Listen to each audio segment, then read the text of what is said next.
The world time here on my iPad thing says 6:59. So I'm wrong. I'm wrong.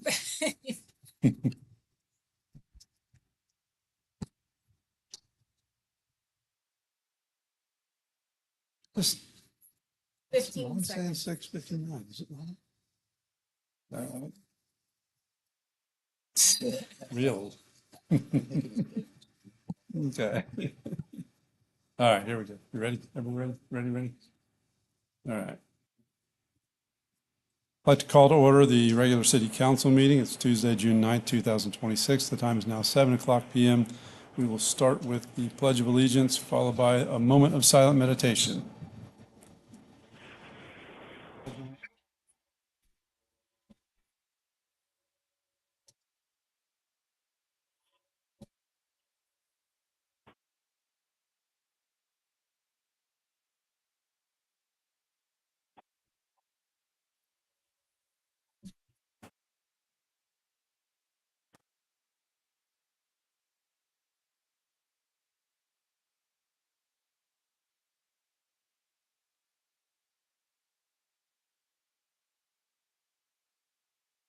Okay, first item, or item number 3 on the agenda, is roll call.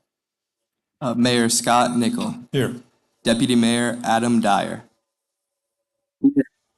Councilmember Susan Romy. Councilmember David Nutt. Here. Councilmember Neil Yorio. Here. Okay, all the council members are here. 4 of us physically, 1 is remote, and that's Deputy Mayor Dyer. So I need a motion for remote participation. I make a motion to allow Councilman Adam Dyer to participate remotely. Second. A motion by Councilmember Romy, a second by Councilmember Nutt. All those in favor signify by saying aye. Aye. Those opposed, same sign. Motion carries 4-0. All right, next is item number 5, additions, deletions, or changes to the agenda, if any. Does anyone in council have any changes? Yes, Mayor. I would like to see us take new business agenda item 10C and put it before 9A if possible.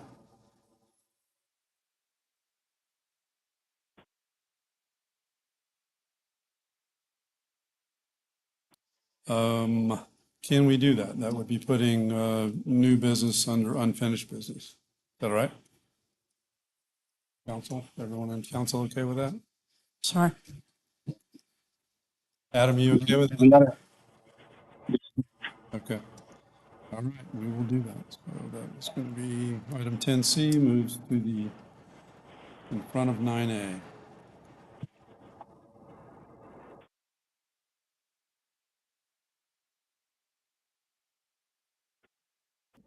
All right. Any other changes or deletions or what have you to the agenda? No, sir. Okay. Hearing none, we'll move along to item number 6, which is presentations, proclamations, and introductions. Item 6A is America 250 proclamation. Acting City Clerk will read that, Lori Covert.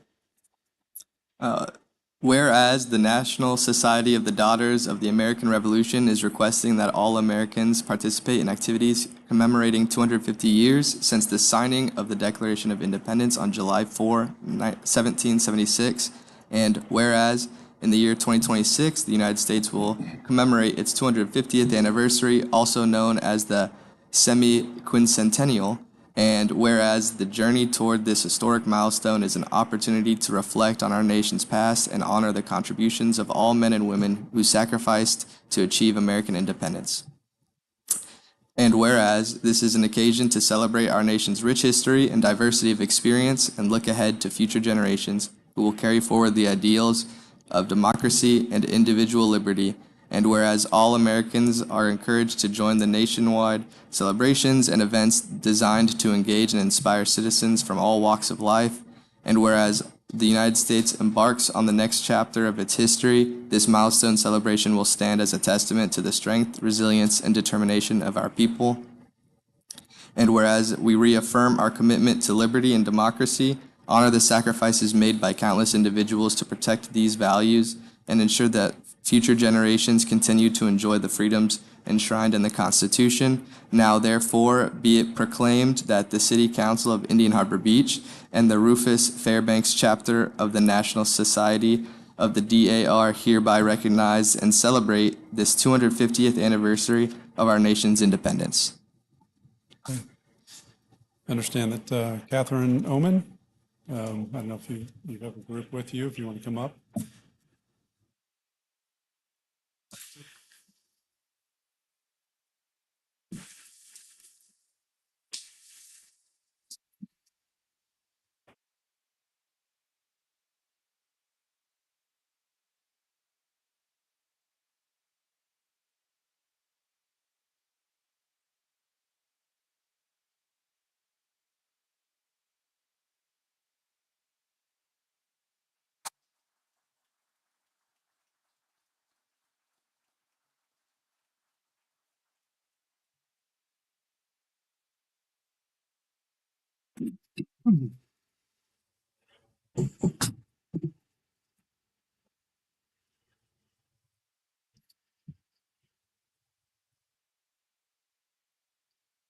Okay, item 6B is Flag Day and Flag Week proclamations.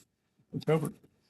Whereas the National Society of the Daughters of the American Revolution requests that all Americans participate in activities commemorating the adoption of the flag of the United States of America on June 14th, 1777, and whereas June 14th, 2026 marks 249 years of displaying our American flag throughout our country as a pledge to liberty and justice, and whereas the United States flag serves as an enduring beacon of democracy and a symbol of freedom, and whereas it is fitting and proper to recognize Old Glory as a symbol of hope, inspiration, and pride for the people of the United States and around the world. And whereas the Congress on August 3rd, 1949, by joint resolution designated June 14 of each year as Flag Day. And whereas the congressional resolution also requested that the President issue an annual proclamation designating the week in which June 14th occurs as National Flag Week.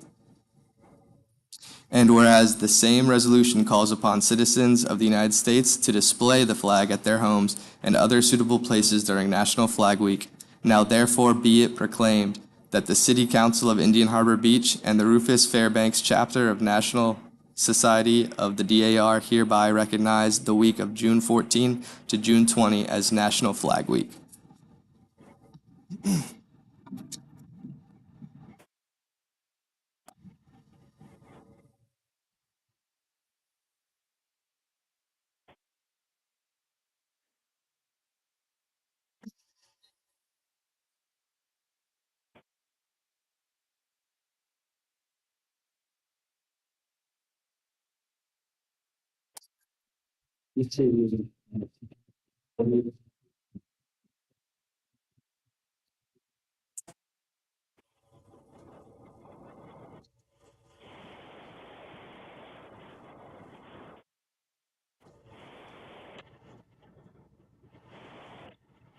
Okay, item 6C is Fire Department Employee Acknowledgements. I presume Chief Lewis is going to want to come up and say a few words.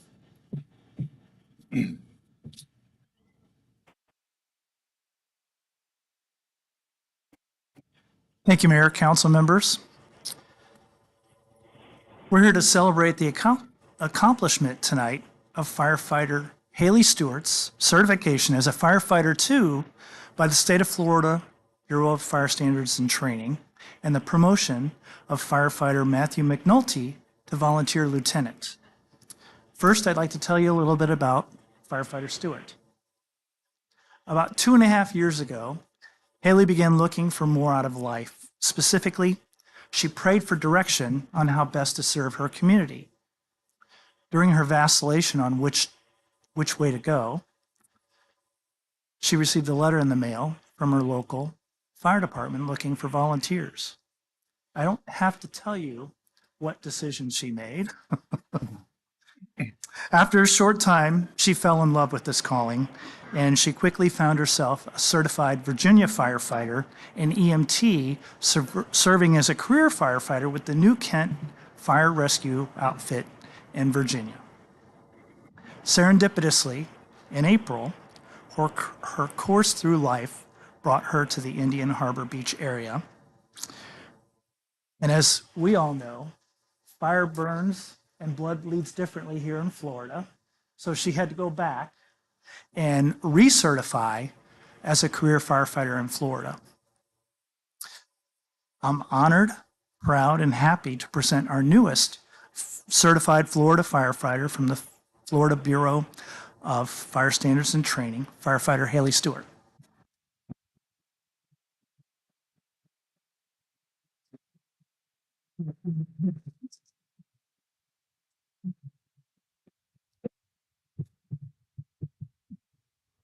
While I have her up here on display, I'm going to tell you a little bit about firefighter Matt McNulty.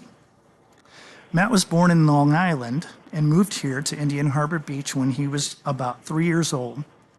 He began volunteering in Indian Harbor soon after that in 2006. Over the years, the family steel erection business frequently brought him back to New York to work on the Long Island skyline. Matt has had a quite range of work experience, but none as fulfilling as being a firefighter for Indian Harbor Beach. Matt has recently become a fire instructor and one of our newest EMTs. He serves as a leader and mentor to our crews and is one of our most dependable public servants.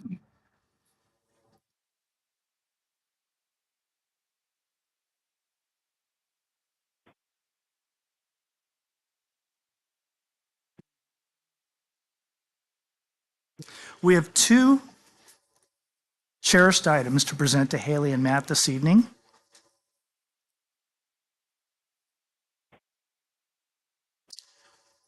First, we have the pinning of the firefighter badge.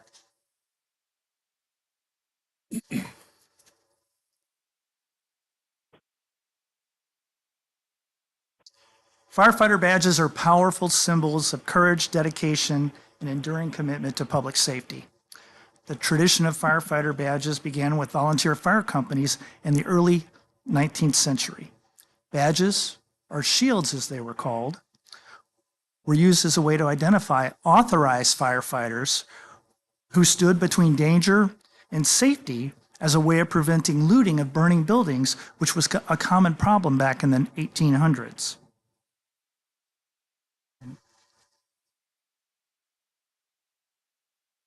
Careful.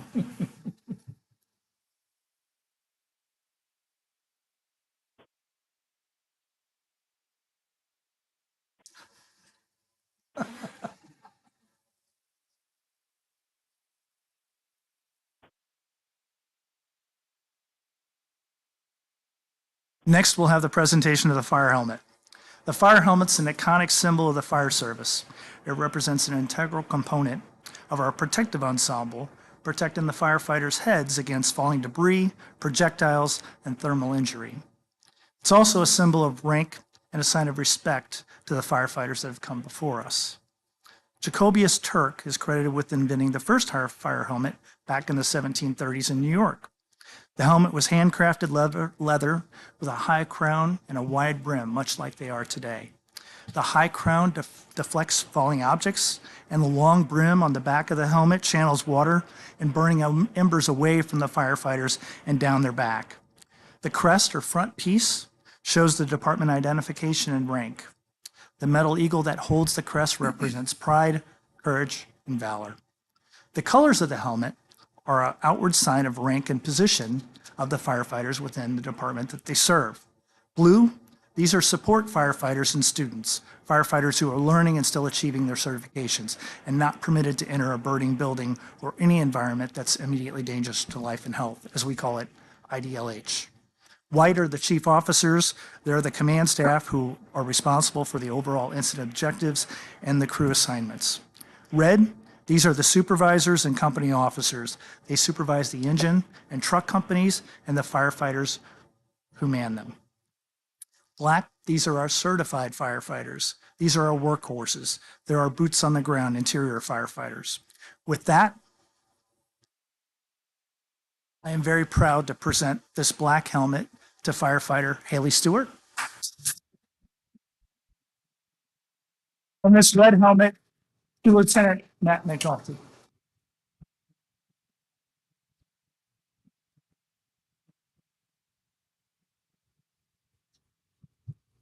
Thank you. Thank you.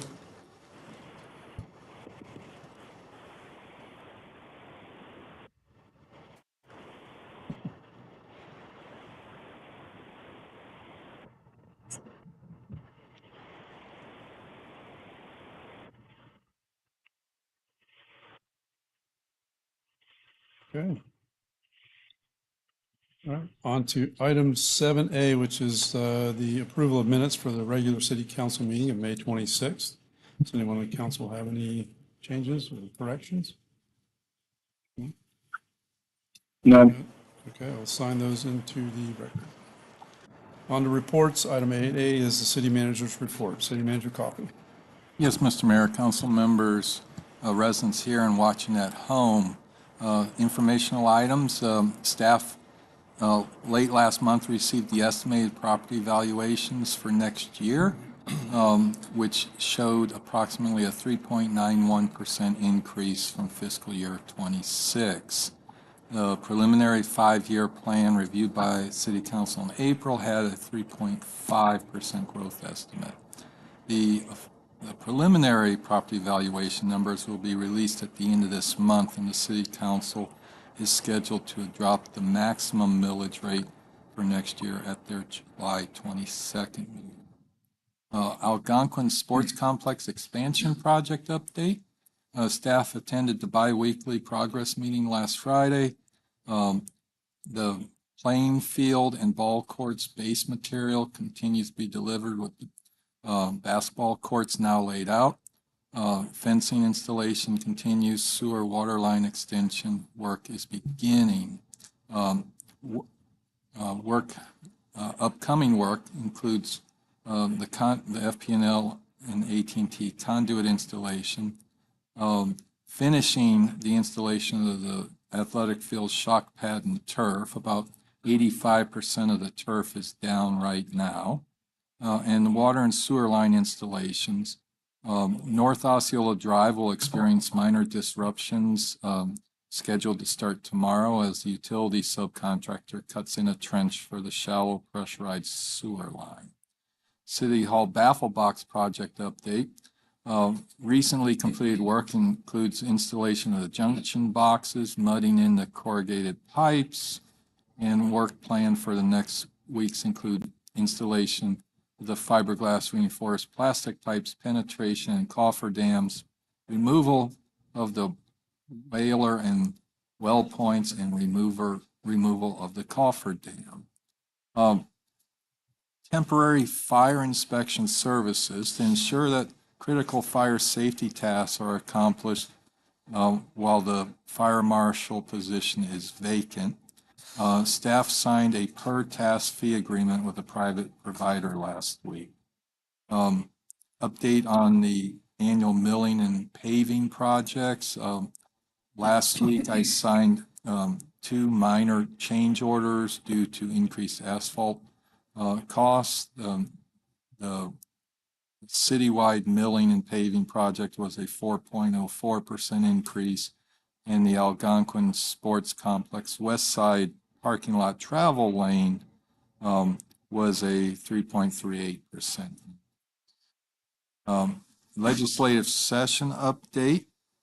The legislature adopted a budget on May 29th that is awaiting the governor's review, and line item veto considerations. The city's appropriation request for partial funding of the fire annex project is included at $437,500. On June 2nd, as most people are aware, the state legislature approved putting on the November ballot a constitutional amendment to, quote, reform property taxes. Staff is currently has a request into the property appraiser's office for estimated impacts of 2027 and 2028. And I won't read all of the details on that. There is an estimated statewide impact to cities and counties of $8.4 billion if the voters were to approve this. Legislative tracker is provided to you. We had one employee volunteer recognition since the last meeting. Chief Lewis received electronic thank you note regarding volunteer firefighter Melissa Swan rendering aid to a bicyclist who had an accident. Tentative agenda items for the next council meeting include a presentation by the employee insurance broker, public hearings and second readings for the watercraft trailer, and T2 zoning, first readings of the comp plan ordinances, revised fee schedule resolution dealing with state mandated building permit fees, and revisiting the Algonquin Sports Complex West Side multi-purpose path location, and I forgot to take off the milling and paving. Upcoming events, we have the Police Officers Retirement Trust Fund Board meeting next Wednesday, and Shark in the Park is Saturday, June 20th at 7:30 a.m. That concludes my report, Mr. Mayor. Okay, thank you. Item 8B is City Attorney's report. Yes, just briefly, sir. Tide and Tonic was issued 2 citations for noise violations. They have requested a hearing before the magistrate to, not sure what it is, but they're challenging the citations. The hearing is scheduled for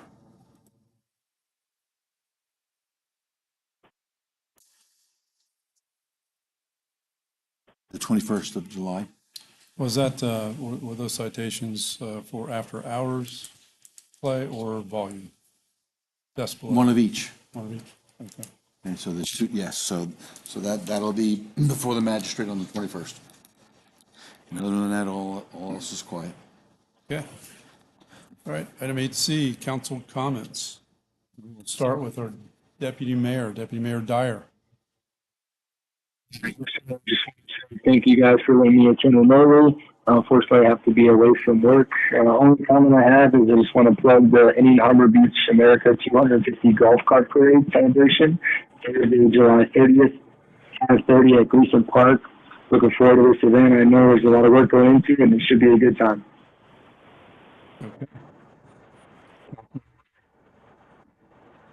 Today I got to visit Algonquin Sports Complex, and it's looking fantastic.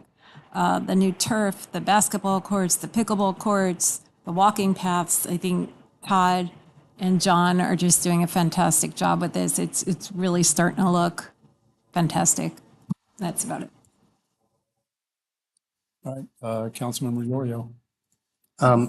Yes, just I'm looking forward to the July 3rd celebration of the time capsule being recovered. I was here 50 years ago when it was put in the ground, and so I know I don't look that old, but but I was here and I remember that day very fondly, and I'm looking forward to seeing that come out in less than a month from now. Thanks. Okay, Councilmember Nutt. I've got nothing. Thank you. Okay. And I will echo Councilmember Yorio's thoughts about the celebration. I too was there, witnessing all of that. So I'll be curious to see what's in the time capsule. And I see each other. I don't, Probably did.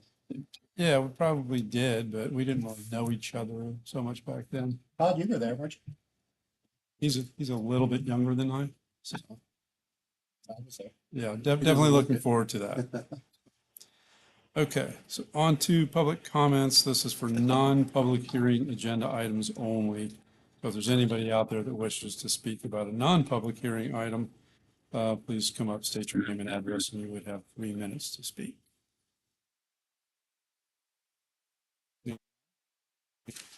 Move along to item 9, unfinished business, but we have shifted, as you heard earlier, we've shifted item 10C to be in this first slot under item 9, which is funding options for a separate code enforcement official position.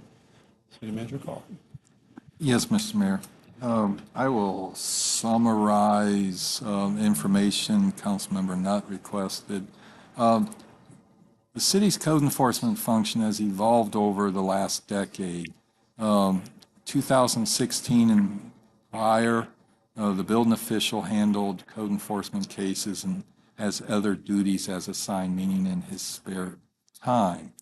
2017, the contract fire marshal position within the building department became responsible for the code enforcement function, has other duties as assigned, spare time. 2022, the city hired a full-time fire marshal code enforcement official in the building department who continued this dual role, focused on primarily fire marshal work and doing code enforcement as time permits. 2025, this position was transferred to the fire department because I believe it had a better synergy of efficiency working under Chief Lewis. Recently, the position's become vacant and initial advertisements have not yielded the best group of qualified candidates, partly due to probably the pay grade, and also most people who are qualified to be a fire inspector or fire marshal probably don't want to do code enforcement work because it's not the glamorous work. Councilmember Nutt requested staff to look at funding options. We first looked at the cost of the current position and two separate positions. The difference of two separate positions is approximately $70,000. There is some recurring budgetary savings from current and anticipated turnover in positions of approximately 32,000, leaving a difference of 37,800. I've listed some possibilities. None of them are ideal because they either include eliminating current positions or using fund balance for the next 2 years. The reason I say the next 2 years is the next 2 years we have significant capital projects that are eating into our recurring recurring revenues. Elephant in the room is potential tax reform. Additionally, if the city were to authorize an additional position, an additional vehicle would be required. If that is your desire, I would recommend the city purchase a Ford Ranger on state contract for $30,000 using reserves. With that, I'll turn my time over to Mr. Nutt. So as we've been exploring a lot of the code enforcement through our workshop that we've had before, and my discussions with Chief Lewis, the workload of the fire marshal has become more of a backload and more than a full-time position itself. And right now, we are currently behind on our annual inspections for a lot of this, the businesses and citizens. So with that being said, it also came to fruition about how busy the code enforcement officer position had become as well, and that's what took away from a lot of the fire marshal duties. So it is justified to have two separate positions. Right now, it's just a matter of the funding. John made it clear that, that, like I said, the elephant in the room is tax reform coming up, but both positions would be considered essential positions. That would not be something I would consider a factor in our decision making.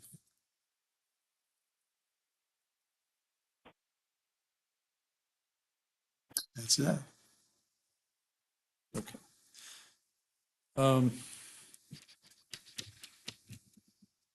Yeah, I get that they're essential positions, but from a funding standpoint, it doesn't change the fact that we need to fund them. So it is money spent by the city to do this. The question is, how do we get there? If we're going to do this, how do we get there?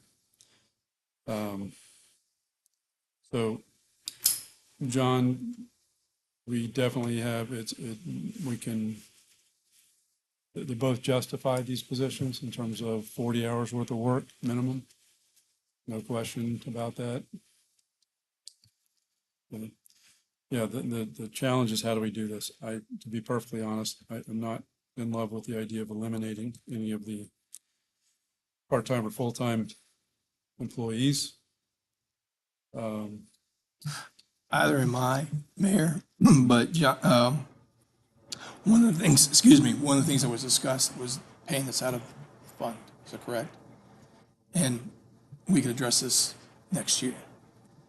And of course, we're going to have to address that anyway when it comes to the tax reform. Yeah, and that's the, out of these options that are listed, that would be the one that I would be in favor of. I don't like doing that even, but it's, if it's going to happen and we're going to fund it, I would rather it happen that way Correct. than the other options. And Mayor, I do want to make another point. The fact that the money that we're talking about is pennies in comparisons of what we're going to end up having to do when it comes to this. We're very familiar with that. I understand. Yes, sir. And that's not lost on, I don't think anybody here, and probably most everybody that's here in the audience. If that passes, then we have a lot of hard discussions that have to take place, and everything is on the table at that point. So, okay. Councilman Roman, do you have any questions, thoughts? I mean, I agree with you as well that with property taxes looming, it's hard to justify this. And looking at the list, I certainly don't think any resident would want to see a police officer position eliminated. So I almost feel like we have to take that off. I guess, but overall, about code enforcement, you know, we haven't been successful. It's been a real challenge with revising the boats and trailer ordinance to bring it up to something more current. And I wonder if having a full-time code enforcement to start enforcing all these things is going to wreak a lot of havoc on residents. I know those things are there, but I can't help but wonder if the ordinances should be made more current as opposed to putting so many rules forward that we're almost living in an HOA. All right, Deputy Mayor Dyer. Sorry, I forgot you. Thank you, not a problem. Yeah, from the list, I wouldn't want to eliminate any of the public works because obviously I know those guys and gals work hard, police, same. I think with the uncertainty of property tax looming and we don't know what that's going to make the future city and county state landscape look like, I feel like we should probably just hold off until next fiscal year to reattack this.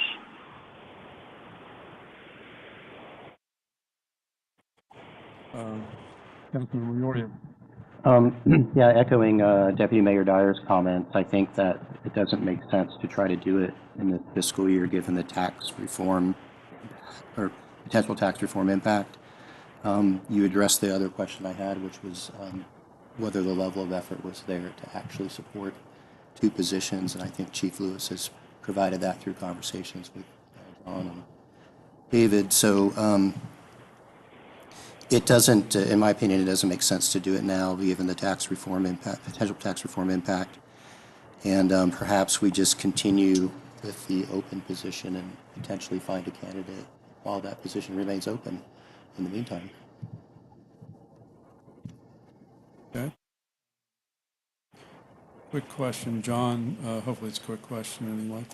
So we're looking at the two positions. Is there a way to bridge the gap between now and the end of the year to cover what we need? As far as the two positions,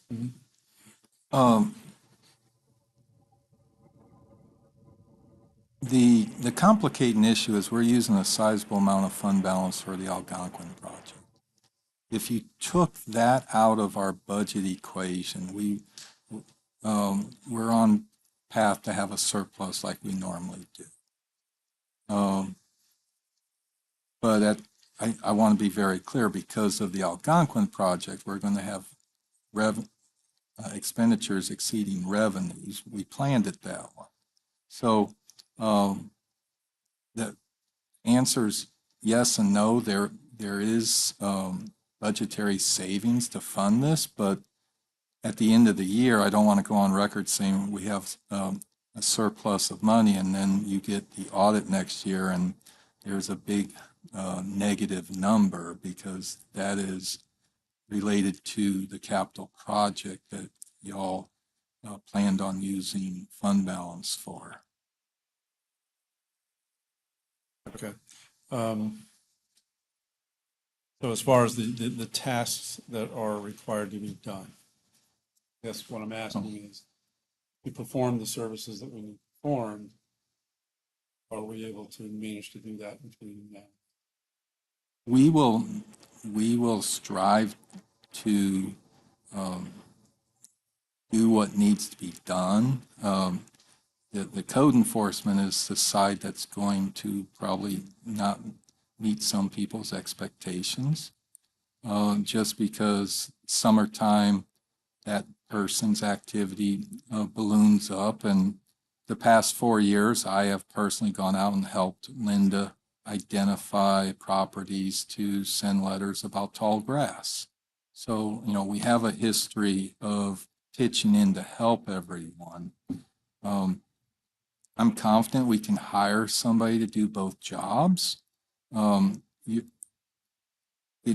going to have similar results of what we've had in the past. And that's not anything negative. It's just, if you had advertised my job as part-time code enforcement, I'd probably still be working in Barefoot Bay. So that's the issue before you, is that we will strive to do the best job we can. But I think Chief Lewis and I both agree life safety issues are going to come first before code enforcement. But we aren't going to ignore the most grievous code enforcement problems either, or complaints that come from residents who file formal complaints. Okay. Yeah, and I'm not suggesting that we would have this same setup as we had before. I'm just it's temporary to get us from now until through the end of the year, till such time we have a better idea as what we're looking at financially for the city. And to your point, Councilmember Romy, if there's any codes that need to be dressed up, tweaked, whatever needs to happen to that, that's not a bad thing to do as well in the meantime. Yeah, I mean, with that in mind, I would be in favor of waiting.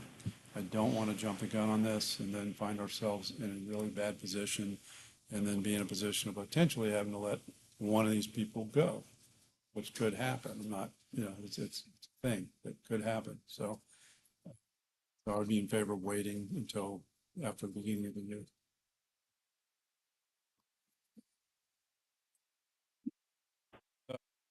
That's a consensus item. Adam, thoughts? My vote would be to wait until next year to try to figure out the landscape after the property tax reform. Okay. Romy? So do I don't, because I'm seeing that as things go by with these new ordinances, or any ordinance that may come to light, that we're not going to be able to stay on top of it, and we're not going to be able to keep the compromise that we're trying to do with some of these ordinances in order to keep people happy as far as that goes. I mean, obviously, we have some issues. And when this new one was written, it was written specifically in order to, with restrictions, and also make allowance for certain things. So if we're not going to be able to do permits and inspect and do what we're supposed to do, then it's an issue, because we don't have a code enforcement officer to do it. And I think we're going to have an issue, even temporarily getting by. We're advertising right now for a fire marshal / code enforcement officer. We're not going to get a fire marshal of the caliber that we're expecting that's going to do code enforcement, just flat out. It's not going to. And I understand that I understand we're talking about the tax reform issues, but at the same time, this is nothing in comparison to what we're going to end up having to do for non-essentials down the road when we have to make cuts. So that's my sense. All right. 2 cents. I understand there's no perfect direction to go with this. That's for sure. So. Good? John? Yeah, I'm good. If I could just throw in I think you all know me that I'm always working on contingency plans for different options. If the council approves the watercraft and watercraft trailer ordinance, our acting city clerk will become the acting code enforcement person when it comes to inspecting watercraft and watercraft trailers, in addition to all his other Were you just assignments. voluntold? Yes, he was voluntold. Not exactly ideal. No, it's not ideal, but we do have a plan to make it happen if that's the direction you want us to. Okay. Contingency is good. All right. All right, now moving along, we are now at item 9A, ordinance number 2026-07, watercraft and watercraft trailers. This is a public hearing and first reading. Ori, you want to read that? Ordinance number 2026-06. An ordinance of the City of the Indian Harbor Beach, Brevard County, Florida, amending Article 12, Schedule of District Regulations of Appendix A of the Code of Ordinances of the City, amending Section 9B, District and Intent, P2, institutional, relating to minimum dimensional requirements, providing for conflicts, severability, incorporation, and an effective date. Okay, thank you. John? Yes, Mr. Mayor. I will not go into the lengthy details on this.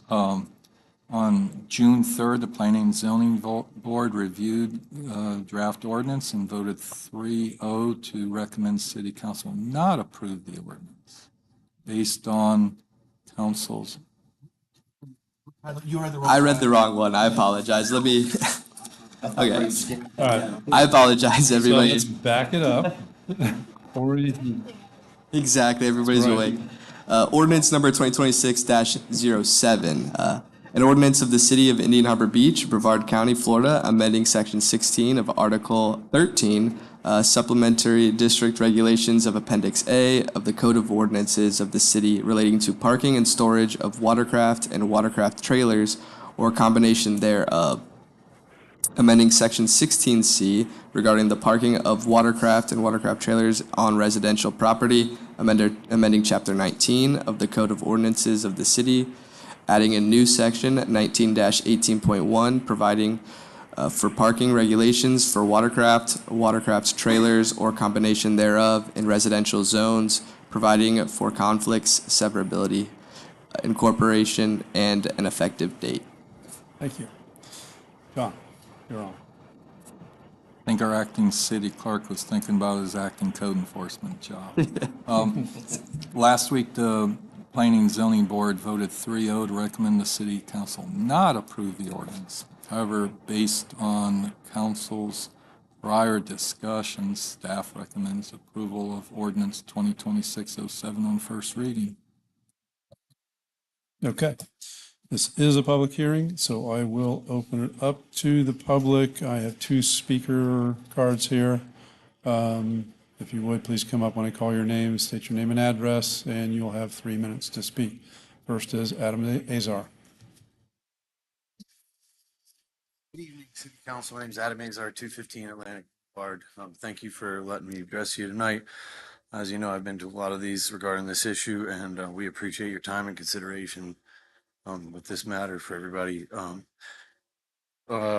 A few things that I wanted to address regarding this issue, because we've just been recently released some information, the chronological order of events regarding this issue at the City Council meetings leading up to tonight. In that documentation, which I reviewed before I got here, it addressed how the code had changed in 2017 to not allow boats and trailers in front of a house.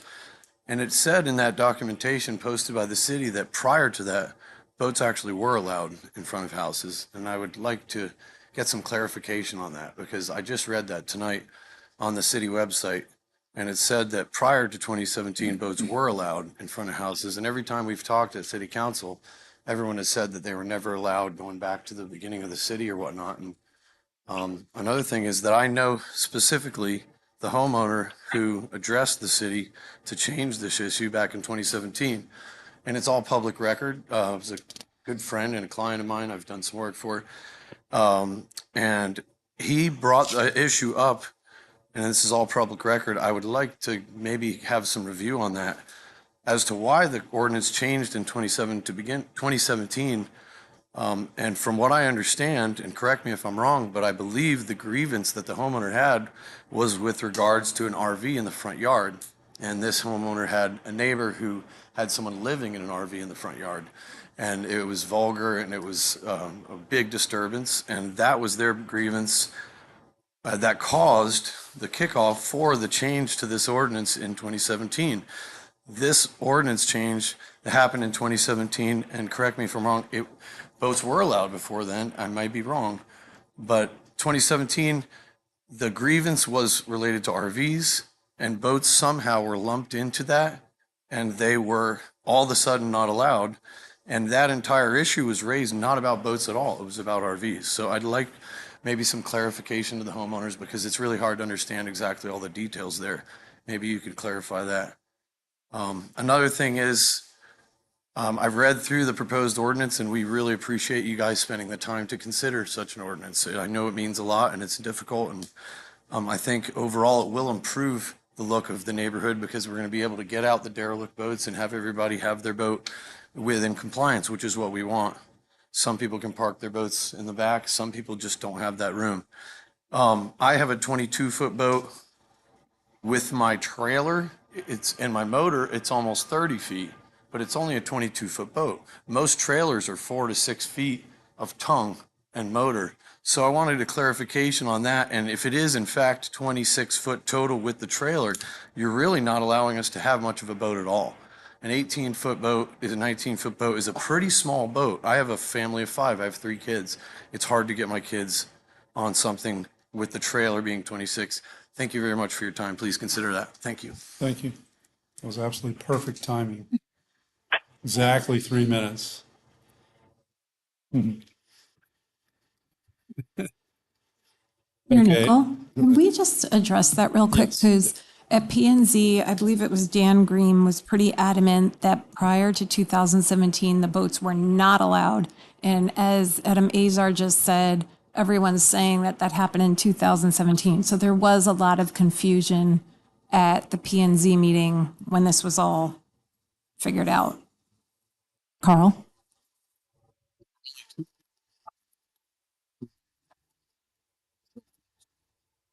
Can you tell us? And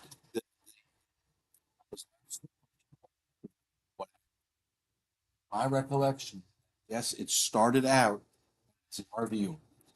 That's how it started out. And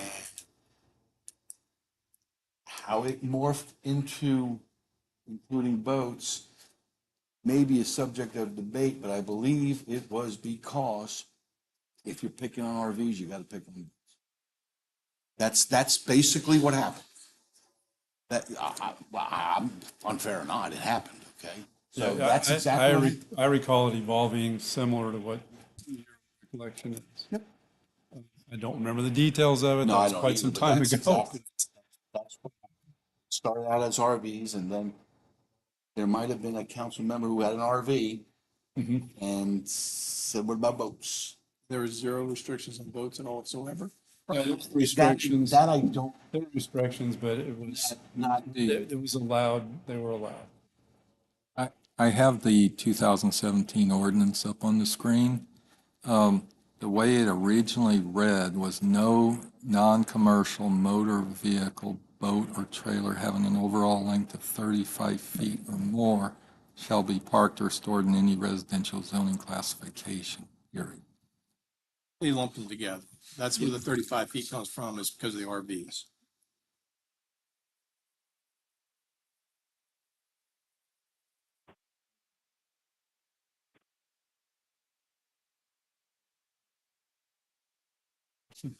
Yes, thank you. Okay. Next is Todd Osbaugh. Boulevard. You know, I've heard me talk a few times, and I've heard a lot of people talk. Some people talking in the audience, and then a lot of people talking up on the council board here. And I heard so many times, we've never allowed boats here. They were never allowed in the front yard. 40 something years I lived here, not me, but 40 something years I lived here. I heard that over and over. We've never allowed boats, so why do you guys want them now? Why are you guys fighting this? I like that old ordinance you had of 35, you know, the 35 feet seems pretty reasonable. I digress on that. I want to specifically talk about the new ordinance. And I remember Deputy Mayor Adam Dyers made a good recommendation, as I did as well, that you go by the registered, like they do in the rest of the world pretty much.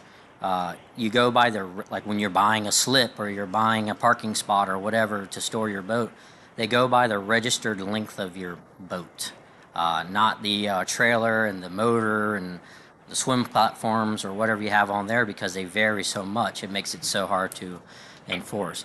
And just like Adam back here said, when you limit the overall size to 26 feet, then you're essentially saying an 18 to 19 foot boat is the limit, because when you add an outboard motor, which most people have in this area, I'm like the only one without outboard, then you add the tongue, a 5 to 6 foot tongue, any boat over 19 foot is going to be out of the 26. So essentially no one can have a boat, hardly anyone can have a boat in the front.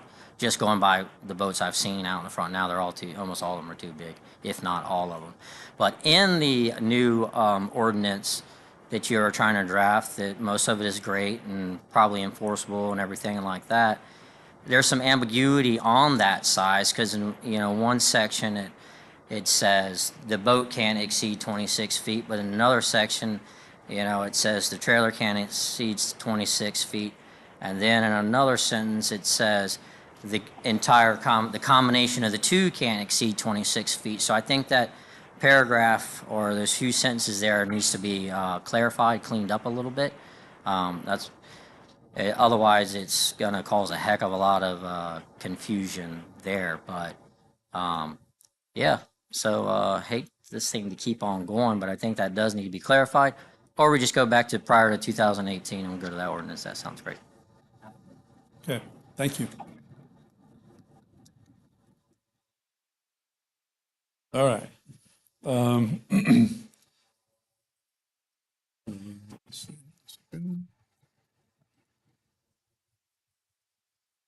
Okay, so I will close the public hearing and bring it back to council, starting with Deputy Mayor Dyer. Adam? Yes, good evening again. Yes, it's crazy to me that this whole process has been drawn out 6 to 8 months. But I know it's changed multiple times, but I do believe that we all agreed upon basing it off the vessel size of 24 feet, because there's so many variables with the trailer. I personally would like to remove the permit process from the ordinance, and also specifically, I fundamentally have an issue with allowing, once you get the language that says once you get that permit, that you give the city officials permission to walk on your property whenever you want. I fundamentally don't believe in that. I think that's against our rights. And like it was already previously stated here, in 2017, boats under 35 feet of length were allowed in the front, in front of the in your front property. And I just, more so, I would like, I think this board deserves explanation, and also the residents in this room deserve an explanation why one member would go to the length that it's doing to try to make this such a difficult agenda item. I mean, I think at one point it was put on the agenda the night of the meeting without notifying the residents, not giving them an opportunity to show up and give their input. One specific council member showed up, tried to influence the planning and zoning board by going line by line with personal recommendations. Also, it came to light that that same member tried to remove me from the voting process by asking if I should abstain from voting because I own a vote, which I think that's just an opportunity that every resident in the city has, just like every resident on this board has. And especially when I know for a fact that that same member used to own a boat and they used to store it in the driveway. So my question is why? What's the problem with boats now? And why go to the extent? Why not just listen to the residents, deliberate, and have a vote and move forward? Okay. Thank you. Mike, moving along, get everyone's input, take a vote. We've been doing this for a long time. Whichever way the vote goes, I don't know. But I think we need to march forward and get this done one way or the other. So, Councilmember Rowe. I agree with you. Everything has been said. I don't have a boat. I don't have a trailer. Nonetheless, the large majority of people I talk to want the right to have a boat or a trailer on their property. So that's why I would be voting for this ordinance. And I also hope we go forward. Thank you.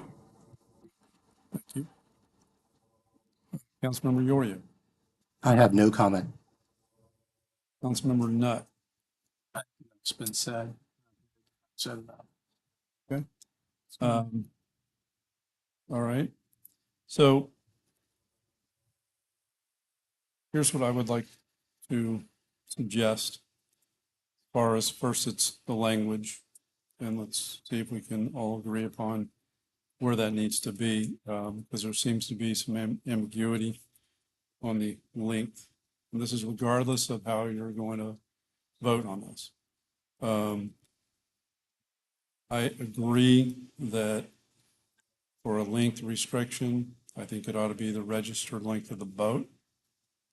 But understanding that you still have to meet the other criteria, which is it's got to fit in your front yard.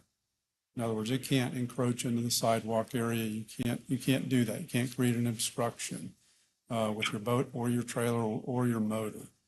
So the registered length, I'm fine with that. I think it's reasonable. I think it makes things a lot easier for code enforcement. Assuming it's the right boat with the right numbers on it, et cetera, and you can hand the person, whoever it is, sounds like it's gonna be Ori, you can hand him that boat registration and it's got an official length on it, then he's not out there pulling the measuring tape to verify things. So I think it helps with that permit process. Now, I will say I do think the permit process needs to stay. That's my opinion on that. But I think letting the length be the registered boat length makes a lot of sense. And you're absolutely right that the tongue length is 5-6 feet easily, another potentially a couple feet for the motor. You start subtracting that out of the 26, you get down to a pretty tiny boat at that point. So that's where I'd like those couple of items. That's what I would like to see.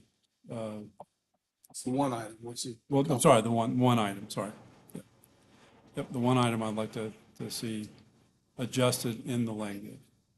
So now the question becomes, if anybody else has any input on that, I'm certainly open to that. Got a consensus on it? That'll be part of the. Right.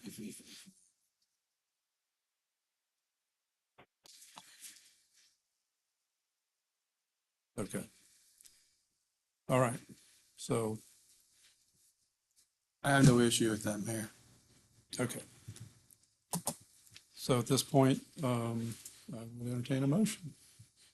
I make a motion to approve ordinance number 2026-07 with the change noted regarding the length to 26 feet without the trailer. Does that cover it?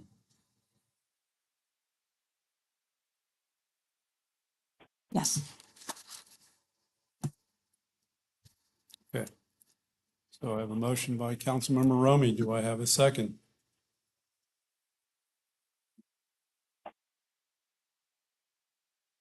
On Adam. Second. I have a second by Councilmember Nutt. All those in favor signify by saying aye. Aye. Aye. Those opposed, same sign. Aye. Did Adam? we lose Adam, are you on? Vote, sir? We lost him. Adam, you there?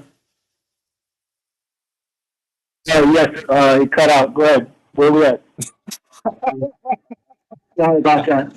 Okay. We need you to You find me, Let right? me- two.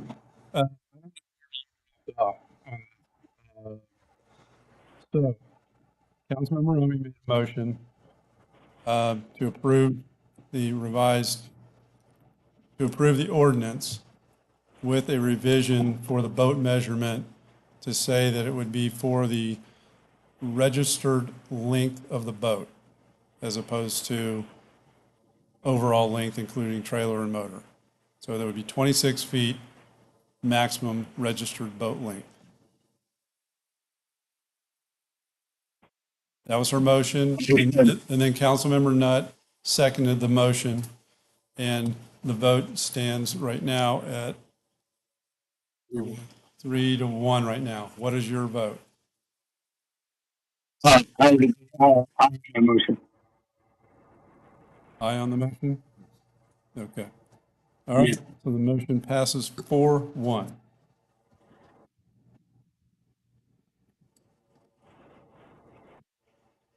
All right, on to item 9B, ordinance number 2026-06, P2 right-of-way setback. This is first reading action item. So, City Manager Kaufman. Oh, sorry, Ori. I'll read this one again. You want to read that ordinance again? Yeah. Ordinance number 2026-06, an ordinance of the City of Indian Harbor Beach, Brevard County, Florida, amending Article 12, Schedule of District Regulations of Appendix A of the Code of Ordinances of the City, amending Section 9B8, District and Intent, P2, Institutional relating to the minimum dimensional requirements, providing for conflicts, severability, incorporation, and an effective date. Okay, City Manager Kaufman. Yes, Mr. Mayor. I will go over this and then show a couple maps that will clarify. The P2 zoning has current setbacks of 25 feet, 35 feet for abutting single-family zoning, and 50 feet on arterial or collector roads. This map, the darker blue, indicates where the P2 zoning is. With the exception of Ocean Breeze Elementary and this little part down here, which is an FP&L property, it is exclusively City of Indian Harbor Beach property. When we started the design phase of the fire annex, this property here is the platted parcel where the annex will go on. Banana River Drive and Pine Tree Drive both fit the definition of collector arterial roads. So the setback is 50 feet from the proximate location of these red lines, north and south. You'll notice the existing bay of the fire station does not meet that setback. The working conceptual plan for the fire station annex, this is not the easiest map to see, is this part right here is the bay that I just showed you. And this is the proposed footprint for the annex. The reason it is laid this way is during emergencies, you want to get your firefighters to the vehicles as quickly as possible. So there's multiple means of going from the annex into the bays. Going back to this, even if we stuck with the 25-foot setback and didn't consider the 50-foot for the collector, it's not feasible to build the annex straight on. You would have it scrunched down lower to where you have restricted flow back and forth. Therefore, staff developed the proposed ordinance that, due to the language, that on the perimeter yard keeps the setbacks at 25 feet, except for property lines abutting right-of-ways where the minimum setback shall be 0 feet. Notwithstanding the 0 feet setback, all structures, landscapings would be required to maintain unobstructed sight distances of intersections and driveways. Additionally, it would delete the 50-foot setback from arterial and collector roads. Since this is a public property, the site plans are, with the exception of Ocean Breeze, controlled by the city.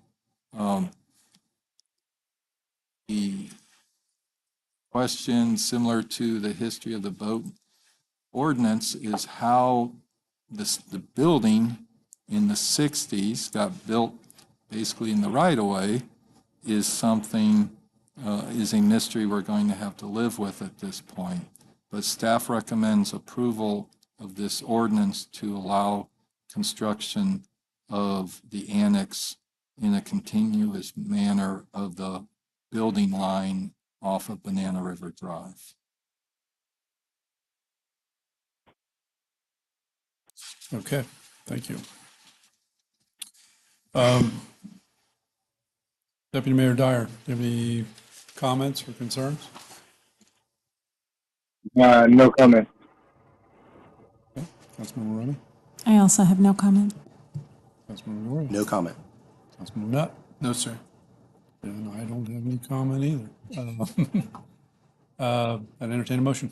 I'd like to make a motion to approve ordinance number 2026-06 to reduce the minimum building setback on the right-of-way in the P2 zoning district. A second. Motion by Councilmember Nutt, second by Councilmember Romy. All those in favor signify by saying aye. Aye. Aye. Those opposed, same sign. Motion carries 5-0. Item 10A, new interlocal agreement with Brevard County regarding the Save Our Indian River Lagoon Sales Tax Program. I know that we have Virginia Barker here with us tonight. She's the Director of the Natural Resources Department of the county. John, I don't know if you want to give a background on this first, and then we can answer questions if we have them. Yes, the current Save Our Indian River Lagoon program was adopted by the voters 10 years ago based on interlocal agreement that was developed prior to that. The voters in Brevard County will decide this November whether to extend the program an additional 10 years. The attached proposed interlocal agreement will continue the program if approved by the voters, and the interlocal will govern how the program works with the cities. As you mentioned, representatives of Brevard County are here to speak to it if you have specific questions. Staff recommends approval. Okay, thank you. Does anyone in council have any comments or questions? No. I do. I want to know exactly how the shellfish restoration is coming along.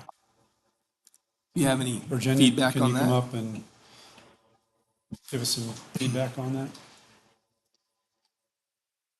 Good evening. The oyster restoration And clam. clam restoration. Okay. Oyster restoration has been getting stronger and stronger over time. So when we started, there were insufficient oysters to reproduce successfully in most of the lagoon. Now we have successful reproduction naturally occurring in the system from South Brevard down at Sebastian River, all the way north of Pineda and up towards 520. And so we're pushing that population north throughout the whole county. Clam restoration, we've been working with clam aquaculturalists, putting them back to work. down in the Sebastian area, and they've had tremendous success the last few years and are planting more and more clams each year. We've also partnered with the Billion Clam Project recently, so we're putting out 24 million super clams, working through that program. They're just getting started, so we don't have the data back yet on their survival, but we've contracted with the University of Central Florida to provide the third-party monitoring to document the success of that program. Thank you. I'm glad to see the progress. That's my childhood, clamming. I mean, literally. And it's just amazing that you can't do that anymore, period. And it's just gone. We used to be able to get 5-gallon buckets and hit the beach. Yep. Appreciate it. Thank you very much. Adam, do you have any questions or comments? No comments. If no other comments, I'd make a motion to authorize the city manager to sign the attached interlocal agreement. Second. We have a motion by Deputy Mayor Dyer, a second by Councilmember Romy. All those in favor signify by saying aye. Aye. Those Aye. opposed, same sign. Motion carries 5-0. Okay, item 10B. Award of dredging and sediment management continuing consulting services via piggyback contract with Brevard County. So, Manager Coffey. Yes, Mr. Mayor.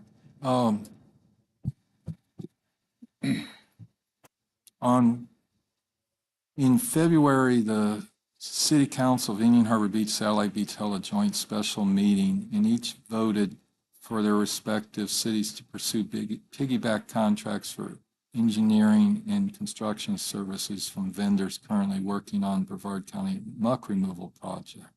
Staff has had multiple meetings with applied ecology representatives regarding the engineering consulting continuing services contract.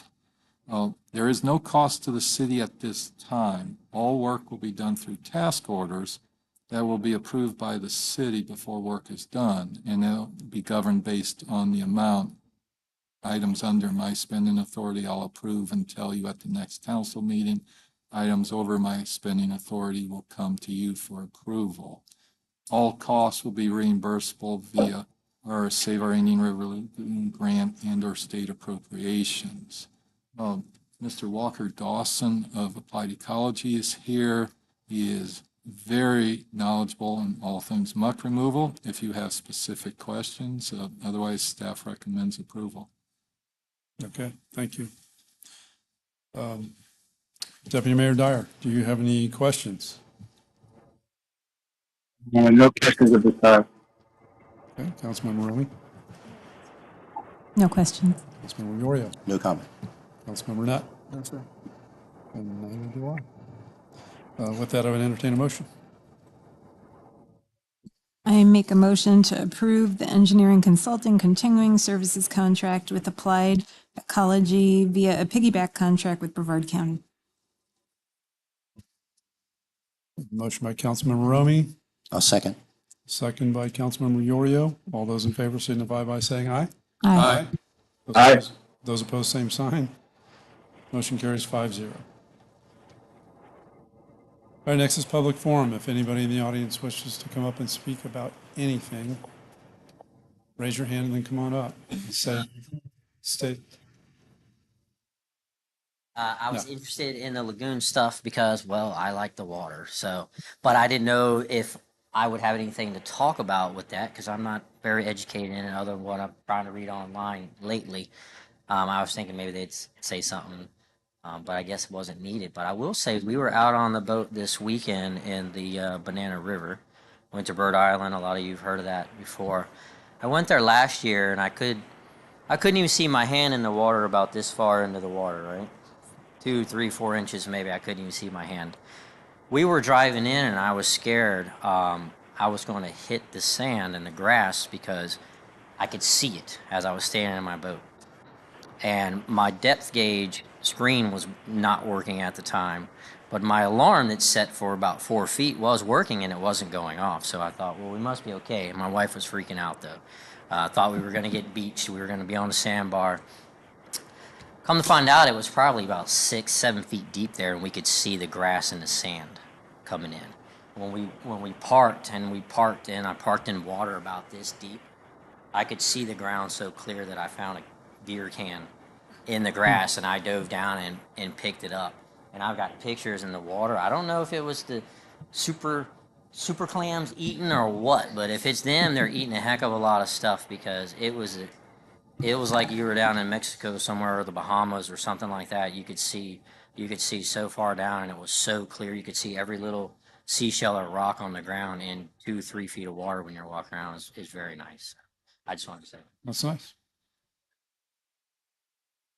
Yeah, it's, yeah, we had a pretty good rainfall. Yeah, look, we all have opinions about various things, but, I think that the Save Our Indian River Lagoon program is working very well. It's hugely expensive. We all know that. And, it took decades and decades and decades for the river to get to where it is now. And it's going to take many decades for it to recover, and that's assuming that it continues. So that's my 2 cents. Anyone else from the public? Wants to speak? Please step up here, state your name and address, and you'll have 3 minutes. Yeah, Degnan, 139 Terry Street. I've been listening. I don't usually come to these. In fact, I haven't come to one of these in probably 30 years, a long time ago. You should. I'm glad I came. I came to accompany one of my neighbors, Barbara. It's great to see a lot of the fire department and police department here that I've come to love. But talking about the code enforcement, with all the retirees that we have here and not having enough funding in the city without taking away from police, fire, and those things, is having a volunteer that lives in the city an option, whereas the city pays possibly for their gas and a shirt, and they drive around? They got plenty of time. It's not like, I just thought I'd throw it out there. That's a very good idea. And I mean, I think we're going to be looking at all kinds of options moving forward, given the uncertainty of funding. I just, I know I volunteer at church, I volunteer in other places, and it's always the volunteers that can really help out, and especially when you don't have the funding. Are you saying you're up for the job? I am not. I volunteered for the city for a long time, as did my husband, and right now my love is with feeding the homeless, and that's what we're doing. Thank you. But thank you for your time, and you all do. Thank you. This city is. Thank you. Anyone else? Mayor, if there's nothing else, I'd like to make a motion to adjourn. Second. Motion by Councilmember Nutt, a second by Councilmember Romeo. All those in favor signify by saying aye. Aye. Aye. Those opposed, same sign. Motion carries 5-0. We are adjourned.